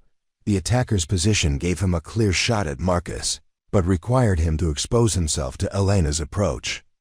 Basic geometry and reaction time calculations indicated that she could reach him before he could adjust his aim, but only if she maintained forward momentum regardless of incoming fire. The gunman's muzzle flash illuminated Elena's charge, and she felt the familiar sensation of bullets passing close enough to disturb the air around her. Elena had experienced this before in a dozen different countries. The strange intimacy of someone trying to kill her while she closed distance for a close-range engagement that would end with one of them dead. She reached the hostile position just as he attempted to swing his assault rifle toward her, but Elena's momentum and training allowed her to strike first. A precise thrust with the tactical knife she'd concealed in her dress jacket penetrated between his body armor plates, while her left hand controlled his weapon to prevent him from targeting other guests during his final moments. Elena appropriated his assault rifle and immediately assessed the remaining threats. 2 more gunmen were advancing from the kitchen entrance, moving with coordinated tactics that indicated military training and prior operational experience together. Their positioning suggested they intended to establish a crossfire that would eliminate any remaining resistance while maintaining control over the hostages they'd trapped in the ballroom. She could hear Marcus shouting her name, his voice carrying disbelief and terror at seeing his wife engaged in lethal combat with professional killers. Elena couldn't spare attention for his emotional response. The tactical situation required her complete focus as she prepared to engage multiple hostiles who possessed superior firepower and advantageous positions.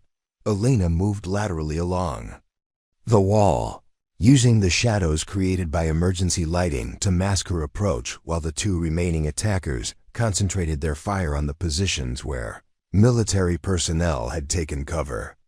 Their mistake was assuming that all serious resistance would come from uniformed soldiers, rather than the civilian woman who'd been dismissed as irrelevant to security considerations. The nearest gunman never saw her coming. Elena's approach from his blind spot allowed her to eliminate him with surgical precision, using combat techniques that had been refined through years of operations, where noise discipline and rapid target neutralization were survival requirements. His partner realized the threat too late, swinging his weapon toward Elena's position, just as she was completing her engagement sequence. The second attacker's burst of automatic fire forced Elena to dive behind an overturned banquet table, splintering wood inches from her head while she calculated angles for her counterattack.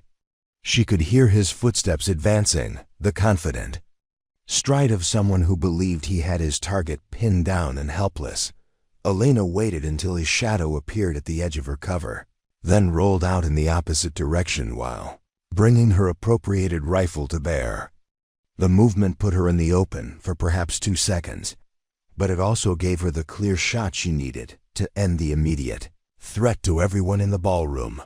The silence that followed the last gunshot was profound, broken only by the sound of sirens approaching from outside and the quiet sobbing of guests who were slowly realizing that the attack had ended. Elena remained in position, weapon ready, scanning for additional threats while her mind processed the tactical situation with automatic efficiency. "Clear," she called out, using the standard terminology that would be familiar to any military personnel present. 3 hostiles down, no additional movement detected. Medical assistance required for wounded guests. Elena stood slowly, her dress torn and stained with blood that wasn't her own, holding a military assault rifle with the casual competence of someone for whom such weapons were familiar tools rather than exotic equipment. Around the ballroom, guests emerged from cover, staring at her with expressions ranging from shock to awe to complete incomprehension. General Vasquez rose from behind his overturned table, his face pale but his eyes locked on his wife with an intensity that spoke of a man trying to reconcile everything he thought he knew about someone with evidence that contradicted every assumption he'd made about her character and capabilities. "Elena," he said quietly, his voice carrying across the sudden stillness, "who are you?" Elena looked around the ballroom at faces that would never again see her as the shy, retiring wife who'd struggled with grocery bags and deferred to others' expertise in security matters. Colonel Reeves was staring at her with the recognition of one professional warrior acknowledging another. Major Kim was frantically taking notes, probably already drafting reports that would attempt to explain how a civilian translator had responded to armed assault with capabilities that exceeded most special operations personnel. Elena sat down the rifle and moved toward Marcus, her movements still carrying the controlled precision of someone operating in a potential combat environment. She could see the questions in his eyes, the confusion and betrayal mixing with relief at being alive and pride at watching someone he loved demonstrate courage under fire. "I'm someone who spent 15 years trying to be the person you thought you married," Elena said, reaching him despite the 20 feet of debris-strewn floor that separated them. "But I'm also someone who would rather blow my cover than let you die." Marcus stared at her for a long moment, taking in the tactical gear beneath her torn dress, the blood on her hands, the absolute confidence with which she'd eliminated 3 professional killers who'd come to murder him and his staff. "The woman I married," he said slowly, "would she have been capable of what I just watched?" Elena met his eyes directly.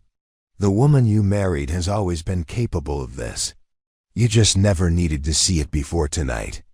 As base security teams flooded into the ballroom and federal agents began processing the scene, Elena stood beside her husband, knowing that her carefully constructed civilian identity was completely destroyed. But for the first time in 15 years, she felt no regret about revealing who she really was. Some missions required sacrificing cover to save lives. Tonight had been one of those missions, and Elena Santos, no longer Elena Vasquez, had completed it successfully. The FBI field office in downtown Richmond had been transformed into a crisis command center within hours of the Fort Braxton attack. Elena sat in interview room C, still wearing the torn remnants of her Navy dress, while federal agents processed evidence that would reshape understanding of both the assault and the woman who'd prevented it from succeeding. Across the table, Deputy Director Sarah Whitmore reviewed documents with the expression of someone discovering that a carefully managed situation had exploded beyond all containment protocols. "Captain Elena Santos," Whitmore said, reading from a classified file that hadn't been opened in 15 years. Decorated Special Operations Officer with a record of successful deep cover missions across Eastern Europe, the Middle East, and Central Asia. Officially deceased since 2008 to protect ongoing operations and allow transition to civilian life. Elena remained silent, recognizing that anything she said would be recorded and analyzed by people whose primary concern was damage control rather than truth-seeking. The attack at Fort Braxton had exposed operational security failures that extended far beyond her personal cover story, and federal agencies were scrambling to manage revelations that could embarrass multiple administrations. "Your marriage to General Vasquez was investigated and approved at the highest levels," Whitmore continued, turning pages that contained details of Elena's fabricated civilian identity. The State Department translator background was considered sufficient cover for a retired operative seeking normal life integration. What wasn't anticipated was your continued use of intelligence gathering capabilities to detect threats against your husband's installation. Through the one-way mirror, Elena could see federal agents interviewing the surviving catering staff members whose background checks had revealed exactly the inconsistencies she'd identified during her amateur investigation. 3 of them had connections to Russian military intelligence, while 2 others carried forged credentials that had somehow passed through standard base security screening. Agent Jennifer Park entered the interview room carrying tablets loaded with evidence that painted a picture of systematic security failures reaching back months before tonight's attack. "Mrs. Santos," Park said, deliberately using Elena's real name, "we've completed preliminary analysis of the threat intelligence you provided this afternoon. Every element of your assessment proved accurate." Elena felt vindication mixing with frustration. Her warnings had been precise and actionable, but the institutional dismissal she'd encountered had nearly prevented effective response to a coordinated assassination attempt. If she hadn't chosen to attend the reception, despite orders to submit to federal extraction, General Vasquez and a dozen other senior officers would be dead. "The contractors you identified as suspicious," Park continued, "were all operating under credentials issued by shell companies with ties to hostile foreign governments. The catering staff included 3 individuals whose real identities are linked to Russian special operations units with experience in targeted assassination missions." Whitmore leaned forward, her expression hardening. "Captain Santos, you're unauthorized intelligence gathering and decision to remain operational despite direct orders to stand down has created a situation that threatens ongoing national security operations. Your actions tonight may have saved lives, but they've also exposed classified programs and compromised carefully maintained operational security." Elena finally spoke, her voice carrying the quiet authority of someone who'd spent years making decisions where lives hung in the balance. "Deputy Director, my actions tonight prevented the assassination of Fort Braxton's senior leadership by foreign operatives who'd successfully penetrated base security through contractor credentials. If preserving bureaucratic embarrassment was more important than preventing those deaths, then the classified programs you're protecting aren't worth maintaining. The room fell silent. Elena had just accused federal intelligence leadership of prioritizing cover-up over casualty prevention, using language that would be difficult to misinterpret in any subsequent congressional hearings or inspector general investigations. Agent Park consulted her tablet. Captain Santos, we've also discovered that several military personnel who dismissed your security concerns this morning had access to intelligence reports that should have supported your assessment. Colonel Patricia Reeves received threat briefings indicating increased hostile activity around Fort Braxton, but failed to correlate that information with your specific warnings about contractor personnel. Elena wasn't surprised. Military bureaucracies often compartmentalized information in ways that prevented effective threat assessment, allowing patterns to remain invisible because no single person had access to all relevant data. Her civilian status had actually been an advantage, giving her freedom to investigate connections that official channels might have missed or ignored. More significantly, Park continued, we've identified communication intercepts from 3 weeks ago that specifically mention plans to target Fort Braxton during a high-visibility social event. Those intercepts were classified and distributed to base security leadership, but apparently weren't considered actionable intelligence. Whitmore's expression grew increasingly uncomfortable as the scope of security failures became apparent. Elena's unauthorized investigation had succeeded where official intelligence channels had failed, identifying threats that multiple federal agencies had missed, despite possessing information that should have triggered enhanced security protocols. Elena's phone, which had been confiscated during processing, buzzed with an incoming call. Agent Park glanced at the display and frowned. It's General Vasquez. He's been calling every 30 minutes since you were brought in for debriefing. Let me speak with him, Elena said. He deserves answers about who he married and why I've been lying to him for 8 months. Park activated the phone's speaker function. Marcus's voice filled the interview room with barely controlled emotion. Elena, where are you? Federal agents have been questioning me for hours about our marriage, your background, everything about our relationship. They're treating me like a security risk because I didn't know my wife was a retired intelligence officer. Elena felt the familiar weight of deception's consequences. Marcus was discovering that their entire relationship had been built on carefully constructed lies, that the gentle translator he'd fallen in love with was actually a trained operative whose real background included missions that would horrify civilian sensibilities. Marcus, I'm at the FBI field office in Richmond, Elena said quietly. I'm being debriefed about tonight's attack and my role in preventing it. But I need you to know that despite everything they've told you about my background, my feelings for you have always been genuine. Elena, they're saying that Elena Vasquez doesn't legally exist, that you've been living under a fabricated identity created by federal intelligence agencies. They're saying that our marriage might be invalid because you weren't legally the person whose name appeared on the marriage certificate. The legal implications hadn't occurred to Elena, but they represented another layer of bureaucratic complexity that federal agencies would use to manage the situation. If Elena Vasquez was a fictitious identity, then her marriage to Marcus existed in a legal gray area that could be exploited to minimize official embarrassment about security failures. The identity was real, Elena said, looking directly at Whitmore. Federal agencies created Elena Vasquez as a cover identity, but the woman you married existed. The marriage is legally valid because the government that created my civilian identity also has the authority to legitimize it. Whitmore nodded reluctantly. Captain Santos is correct.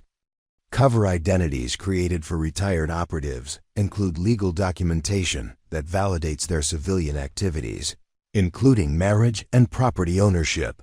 Agent Park was reviewing additional evidence on her tablet. General Vasquez, you should also know that your wife's intelligence this afternoon prevented what could have been the deadliest attack on military personnel since the Fort Hood shooting. The coordinated assault was designed to eliminate Fort Braxton's entire senior leadership structure. Elena could hear the silence on the other end of the call as Marcus processed the implications. His wife hadn't just been keeping secrets about her past, she'd been actively protecting his life using skills that official security had failed to employ effectively. "Elena," Marcus said finally, "I don't care what your real name is or what you did before we met. What I care about is that you risked everything tonight to save people who'd spent months treating you like you didn't belong in their world." Elena felt tears threatening for the first time since the attack began. Marcus was choosing their relationship over the comfortable fiction that had defined their marriage, accepting the warrior she really was instead of demanding she remain the gentle civilian he'd thought he'd married. "There's more you need to know," Elena said, looking at Whitmore for permission to share classified details. "The people who dismissed my security concerns this morning had access to intelligence that should have supported my assessment. Tonight's attack succeeded in reaching its target because multiple agencies failed to connect information that was sitting in their own databases. The real investigation was just beginning, and Elena Santos was about to become the key witness in hearings that would expose security failures reaching back years before tonight's attack. The shy military wife was gone forever, but the professional who'd taken her place was about to ensure that the people responsible for those failures faced appropriate consequences. 6 months after the Fort Braxton attack, Elena stood before a congressional subcommittee in a hearing room packed with reporters and military personnel whose careers had been transformed by the revelations that emerged from that night's investigation. She wore her dress blues for the first time in 15 years, the captain's bars on her shoulders reflecting lights from cameras that broadcast her testimony to audiences who'd followed the scandal through months of headlines about intelligence. Failures and bureaucratic cover dash-ups. Committee Chairman Senator Patricia Williams leaned forward, consulting notes that contained details of systemic security breakdowns extending back years before the assassination attempt. "Captain Santos, please explain to the committee how you were able to detect threats that multiple federal agencies missed, despite having access to the same intelligence sources." Elena's voice carried the measured authority of someone who'd spent decades making life-or-death decisions based on incomplete information. "Senator, I approach the threat assessment without institutional bias about what constitutes actionable intelligence. Federal agencies had compartmentalized information in ways that prevented pattern recognition, while base security dismissed civilian input as outside their area of expertise." Behind her, Elena could see Marcus in the front row of observers, wearing his general's uniform with new ribbons that reflected his promotion to Fort Knox commander following the complete restructuring of Fort Braxton's leadership. His expression showed pride, mixed with the residual amazement of someone still adjusting to the reality that his wife possessed capabilities that exceeded most special operations personnel. Representative Michael Chang consulted classified documents that had been declassified specifically for these hearings. "Captain Santos, our investigation revealed that Colonel Patricia Reeves received threat briefings 3 weeks before the attack indicating increased hostile surveillance around Fort Braxton. Why do you believe she failed to correlate that intelligence with your specific warnings about contractor personnel?" Elena had spent months preparing for this question, analyzing the institutional failures that had nearly resulted in mass assassination of senior military leadership. Representative Chang, Colonel Reeves operated within a system that discouraged information sharing between official intelligence channels and unofficial observations. My civilian status made my input automatically suspect, even when it was based on professional-level analysis that should have triggered immediate investigation. Senator Williams nodded, turning to documents that outlined the extensive reorganization of military intelligence protocols following the Fort Braxton investigation. The committee has reviewed recommendations for structural changes designed to prevent similar failures. Can you explain how these reforms would address the communication breakdowns that occurred in your case? Elena felt satisfaction watching the institutional accountability she'd fought for during months of closed-door testimony and classified briefings. The new protocols require threat assessments to include input from all sources, regardless of the source's official status, while establishing clear channels for escalating security concerns that might be dismissed through normal command structures. In the gallery behind Elena, she could see Deputy Director Sarah Whitmore sitting with the composed expression of someone whose career had survived congressional investigation but whose authority had been significantly reduced. Whitmore's attempts to suppress Elena's testimony had ultimately failed when congressional investigators discovered that DIA had prioritized bureaucratic damage control over preventing foreign assassination attempts on American soil. Representative Chang reviewed testimony from previous witnesses. Captain Santos, we've heard from multiple Fort Braxton personnel who described you as shy and retiring, someone who avoided drawing attention to herself. How do you reconcile that description with your decision to engage 3 armed assassins, using skills that clearly indicated extensive combat training? Elena smiled, remembering the women's club meetings where her input had been dismissed as inappropriate civilian interference. Representative, successful deep cover operations require operators to become the person their cover identity represents. For 8 months, I was Elena Vasquez, the general's wife who deferred to others' expertise and avoided challenging institutional assumptions. But when lives were threatened, operational priorities superseded cover maintenance. Senator Williams consulted notes about the personal costs of Elena's decision to reveal her capabilities. The committee understands that your choice to attend the reception, rather than comply with federal extraction orders, placed your marriage and civilian identity at significant risk. Would you make the same decision again under similar circumstances? Elena looked back at Marcus, seeing the man who'd chosen to love the warrior she really was, rather than demanding she remain the fiction he'd originally fallen in love with. Their marriage had survived revelations that destroyed other relationships, strengthened by his recognition that her deception had been protective rather than exploitative. Senator, the alternative was allowing foreign operatives to assassinate American military leadership while I remained silent to protect my personal situation. That was never an acceptable option. Representative Chang reviewed classified exhibits that detailed the extensive network of Russian intelligence assets who'd been exposed following the Fort Braxton investigation. Captain Santos, your unauthorized investigation led to the identification of a sophisticated penetration operation targeting multiple military installations. Federal agencies have arrested over 30 individuals connected to this network. Do you believe official channels would have detected this threat without your intervention? Elena considered diplomatic responses, then chose truth over bureaucratic courtesy. Representative, federal agencies possessed all the information necessary to detect and prevent this operation. Their failure wasn't due to lack of intelligence, it was due to institutional structures that discouraged the kind of comprehensive analysis that might have prevented the attack. Senator Williams turned to the final portion of Elena's testimony, addressing reforms that had emerged from months of investigation and restructuring. The committee has reviewed your recommendations for integrating retired special operations personnel into civilian security roles. Can you explain how these positions would enhance threat detection capabilities? Elena felt pride watching institutional changes that would prevent other operators from facing the isolation and dismissal she'd experienced.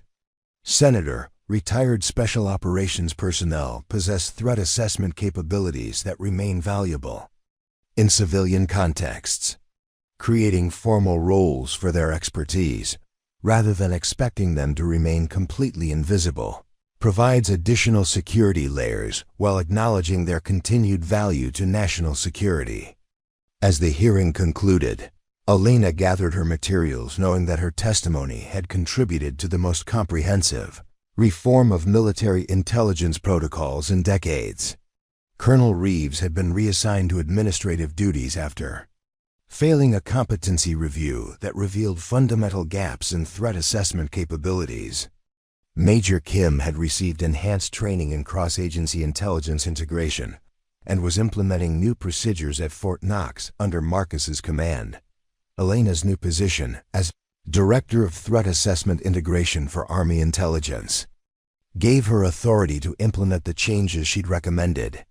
While her security clearance had been fully restored with acknowledgement that her civilian marriage represented strategic asset protection rather than operational security compromise, Marcus waited for her outside the hearing room, his expression showing the relief of someone whose wife had finally received public recognition for capabilities that had been dismissed and undervalued for months. "How does it feel to have your professional reputation officially restored?" he asked, taking her hand as they walked toward the Capitol exit. Elena considered the question while reflecting on the journey from dismissed military wife to acknowledged expert whose testimony had shaped national security policy. "It feels like justice, but more importantly, it feels like the system learned something valuable about listening to people whose expertise doesn't fit traditional categories." That evening, Elena and Marcus attended a reception for military families affected by the Fort Braxton reforms, hosted by the same officers' wives who'd once treated Elena's security concerns as inappropriate civilian interference. Catherine Bradley approached with the humility of someone whose understanding of leadership had been fundamentally challenged by recent events. "Elena, I owe you an apology," Catherine said, her voice carrying genuine remorse. "We dismissed your concerns because we couldn't imagine that someone with your background would present herself as anything other than what she appeared to be. We failed to recognize that the most valuable expertise sometimes comes disguised as ordinary competence." Elena accepted the apology with grace, understanding that Catherine and the other wives had operated within cultural constraints that discouraged independent analysis and rewarded deference to established authority. The reforms emerging from the Fort Braxton investigation included training for military families about recognizing and reporting security concerns, regardless of the observer's official status. As Elena and Marcus drove home to their new quarters at Fort Knox, she reflected on the complete transformation of her professional and personal identity. The shy translator who'd struggled with grocery bags had become Captain Santos again, but this time with a mission that integrated her operational skills with the civilian life she'd built. Elena Santos had learned that some covers were worth maintaining until they became obstacles to protecting people you loved. Some secrets were worth keeping until revealing them saved lives. And sometimes the most dangerous person in the room was the one everyone had dismissed as harmless until the moment harmless was no longer an option. The quiet ones did see what others missed. And when they finally decided to act on what they'd seen, the results could reshape everything. 2 years later, Elena stood before a new class of military intelligence officers at the Defense Intelligence College, teaching threat assessment techniques to students who'd studied her Fort Braxton cases required curriculum. The shy general's wife had become Professor Santos, whose unconventional approach to security analysis was now standard training for intelligence professionals across all branches of service.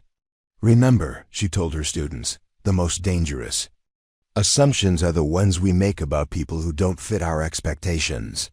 Threats come disguised as normal, and protection often comes from sources we've trained ourselves to overlook." Marcus, now wearing 4 stars as commander of Army Intelligence, watched from the back of the classroom with the quiet pride of someone whose wife had transformed from hidden asset to visible leader.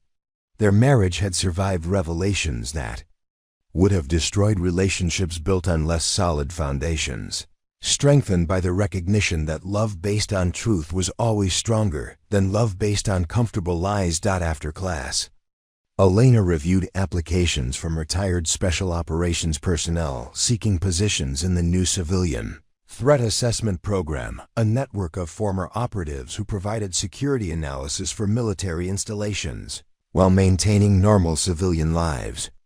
The program she'd conceived during her congressional testimony now employed over 300 RETIRED personnel whose expertise had once been considered too valuable to waste and too dangerous to acknowledge.